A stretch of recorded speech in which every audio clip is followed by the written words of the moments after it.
Hello again, welcome back to All Grown Up. It's Frances in my room. So today I'm going to continue with my hysterectomy story, journey thing. And today we're going to work out what I'm packing. Okay, so the first thing we need to pack is a bag. It's got to be a hold all apparently. So this was actually my mum's bag, which is really lovely. My sister's lent it to me, so I'll be able to kind of take mum with me. It's quite a good size, but it's not too big. Apparently there's a weight limit. Okay, I'm not going to actually put things in. Well, I could do, I might. So this is the thing one, which is a pillow. This is going to be really helpful to actually sleep, hopefully, in the hospital. I'm in there for one night, so this will help me to have a more comfortable sleep. And also for the way home, I can have it here with the, what's this called? Seat belt, so that it doesn't press against my tummy, potentially. So that's going to be first in the bag. I'm not packing it right now because that would be hard. Okay, the other small pillow I have is this one. There's a little story here. This was mum's, and I had a lumpectomy years and years and years ago, and she gave me this. She said you can put it against yourself and it will give you some support and, you know, and this kind of thing. So I kept it, and I'm really pleased I kept it. So this is going to be my support pillow. It's my mum's support pillow. Okay, so now we're going into the actual clothes. So I bought everything from charity shops because I don't normally wear a long dressing gown that's light. I have really fluffy ones. So they suggested that you don't want a fluffy one. So I bought this from the charity shop. Quite ugly, but it looks clean, and I've cleaned it obviously, and it's fine. So that's going to be my dressing gown to put on during the hospital stay. And then I've got two, again, both from charity shops, so they're quite faded, but kind of long night dresses. I'm bringing two in case something happens to the first one. You never know, do you? Okay, so they're going to go in. Then I've got a towel for in case I have a shower. Apparently they want you to have a shower. So I'm like, okay, let's see how that goes. So showering. So also for the bed, I have bed socks because I always have cold feet. So I've got my bed socks. And then, now this is really important because apparently, obviously, there's not a lot to do and there's a lot of waiting around potentially, especially at the beginning. And so, oh, something's fallen already. And so I have a power bank, which obviously I need to have cables for. So I need to remember to pack cables. So this is the power bank and cables for head, ear, buds, and a cable for the phone. And then I'll be able to plug my phone in and keep in touch with people, or play games, or listen to stuff. I listen to podcasts or music or stories. I really like listening to Agatha Christie stories, so that's probably what I'll be doing. And meditation, obviously I can do that all on my phone. So this is really important. It's all charged up and ready to go. And then, so I have, this is going to be my toiletries bag. I'll do this now actually. So they've asked me to bring two, whatever these are, face flannels. So they're going to go in. And the reason I'm doing kind of a see-through thing is that I'll be able to say, oh, where's so-and-so, and then go and fish it out rather than kind of fishing through, because I probably won't be feeling like doing much fishing. Okay, this is an eye mask. It's a little cat one. Isn't that super cute? So I'm going to wear this in the night time to hopefully get some sleep. I'm not expecting to get that much sleep, although I will be drugged up to the eyeballs, so I might. You never know. A couple of extra hairbands for in case I lose the one that I've got in my hair at the time. I've got some, can you see that? Cleansing wipes that I can clean things if I feel a bit grotty after the operation, before my apparent shower. So this is some shower gel that I put into this small bottle. This is awesome. This is a little wild deodorant. It's a travel sized one, super cute. So I'm gonna smell nice. I also am bringing some Lust from Lush. This is really lovely. This always makes me feel good, this smell. So I'm going to be able to, it's just a little perfume, solid perfume.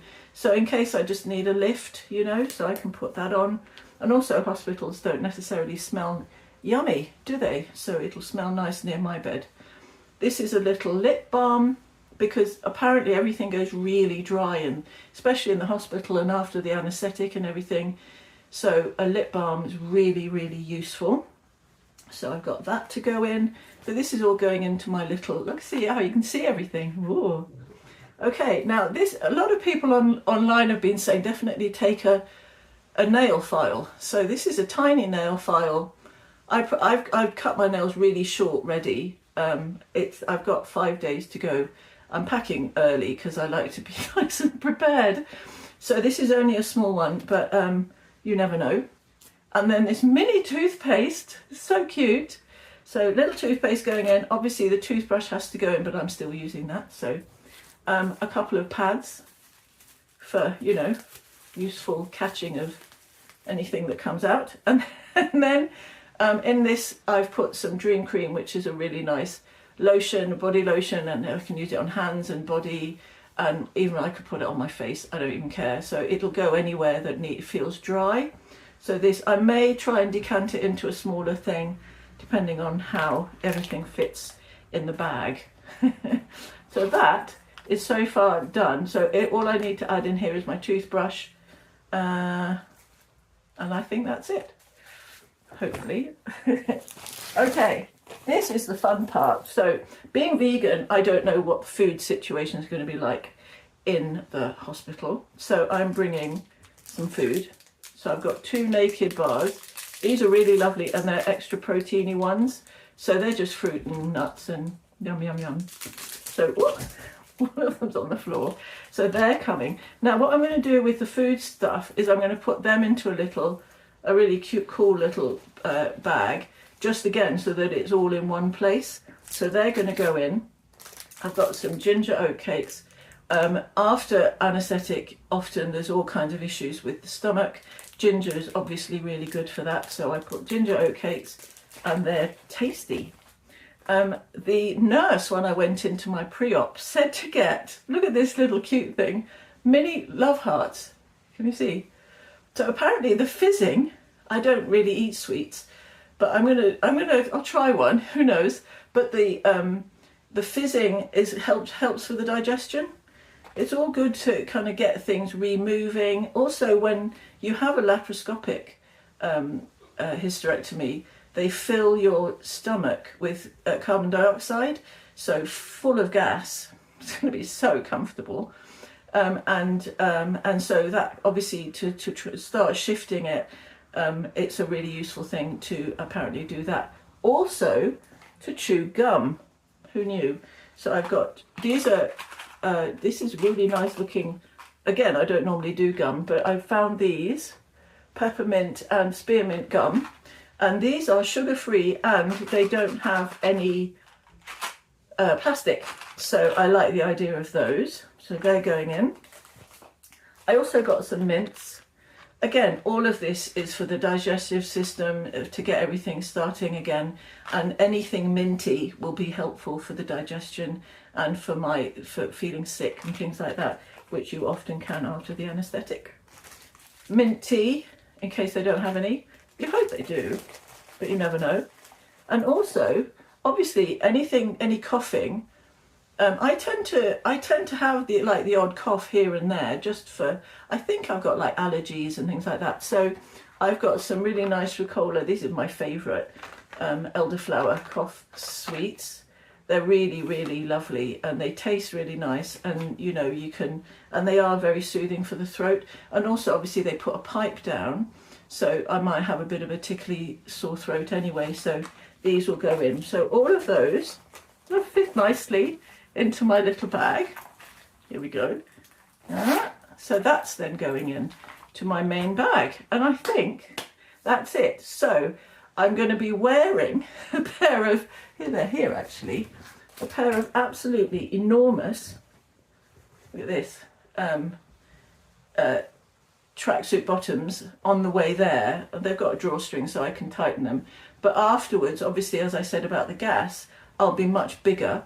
And so these can then be at their biggest, and they won't push against any hurt areas or any sore areas. So I'll wear these to the hospital, and then I'll wear these home. So I'm trying to kind of avoid having too much extra. So I'll wear these. I'm also going to wear my Crocs. I'm not going to take slippers. I'm going to wear Crocs instead, and I've got some thick socks that I'll probably be wearing most of the time, if not my bed socks. I can easily come home in those bed socks, they're fine. But I thought, because then I can really clean the Crocs really well afterwards, because obviously there's so much in the way of nasty bugs and stuff in the hospital. So I'll want to put everything in the wash, and I can clean the Crocs with some kind of antibacterial spray, and then I just dunk them into hot water. So that's going to be fine. And I think that's it. It's all going to go really smoothly. I think I'll probably just wear a hoodie, and then I can potentially wear that in the hospital as well if I don't fancy the rather gaudy dressing gown. I'll see how it all goes. I'm kind of open-minded to however it happens. That's what will happen. So I hope this has been helpful. Please, in the comments below, write down what item I may have missed. That'd be really helpful, because then I can quickly pack it. We've got 5 days, folks.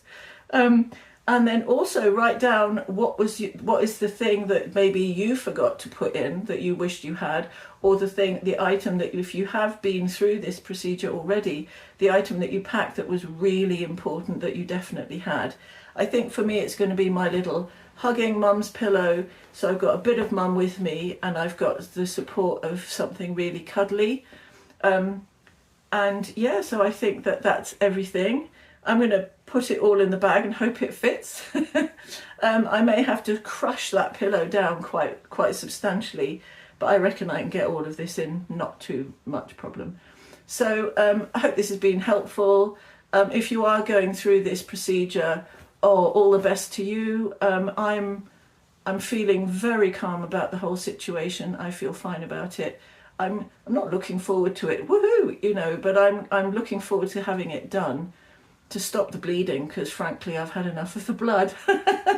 So is that too much information? Sorry about that. But otherwise, have the most glorious day, and I shall see you on the other side. So yeah, the next time I'll put a video on here about the hysterectomy will be after. My plan is to do little videos. I'll do one maybe in the morning before I go to the hospital. I'll see how it goes in terms of whether I can in the hospital, or definitely I'll do them after. So I hope this has been helpful. Have a wonderful day. Mwah. Bye.